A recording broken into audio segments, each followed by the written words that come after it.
নমস্কার বন্ধুরা, প্রিয় ফুড কিচেনে তোমাদের সবাইকে স্বাগতম। আজ আমি রান্না করব আলু ফুলকপি দিয়ে আর মাছের ঝোল। তাই মাছগুলো নুন হলুদ মেখে নিয়েছি আর কেটে নিয়েছি আলু আর ফুলকপি। প্রথমে কড়াই বসিয়ে তেল দিয়ে দিয়েছি, দিয়ে দিব অল্প একটু নুন। এবার মাছগুলো ভেজে নিব।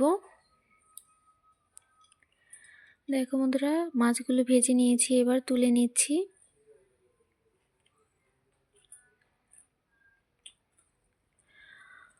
কড়াইটাতে দিয়ে দিব আবার পরিমাণ মতো তেল, দিয়ে দিব জিরে ফোড়ন,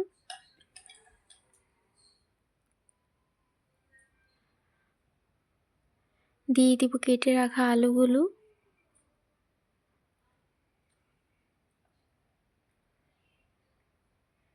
দিয়ে দিব অল্প একটু নুন আর হলুদের গুঁড়ো।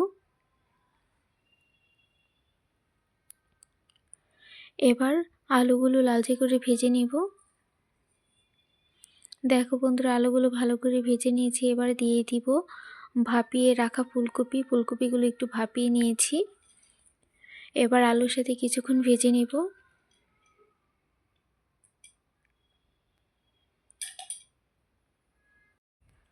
আলুগুলো ভালো করে ভেজে নিয়েছি।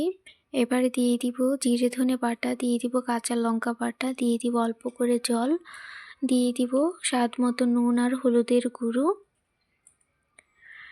এবার অল্প করে জল দিয়ে ভালো করে কষিয়ে নিব।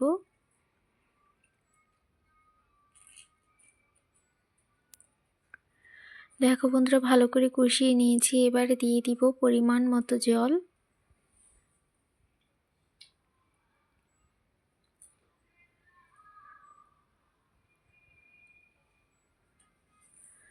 আলু ফুলকপি ভালো করে ভেজে নিয়েছি, আর ফুলকপিগুলো তো সেদ্ধ করেই নিয়েছি, তাই আর বেশি জল লাগবে না, অল্প করে দিলেই হবে।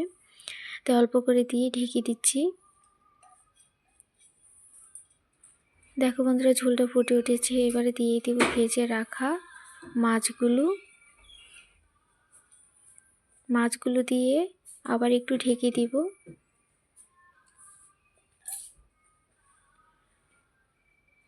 এবার ঢাকনা খুলে দিয়ে দিব ধনেপাতা কুচি। বন্ধুরা, ভিডিওটি ভালো লেগে থাকলে অবশ্যই চ্যানেলটি সাবস্ক্রাইব করে রাখবে, আর লাইক কমেন্ট শেয়ার করতে ভুলবে না। এভাবে আর মাছের ঝোল আলু ফুলকপি দিয়ে রান্না করে খেয়ে দেখবে, দারুণ লাগে খেতে। দেখো কতটা সুন্দর হয়েছে, আর খেতে তো অসম্ভব টেস্ট হয়। তোমরা এভাবে রান্না করে খেয়ে দেখতে পারো, খুবই ভালো লাগবে খেতে।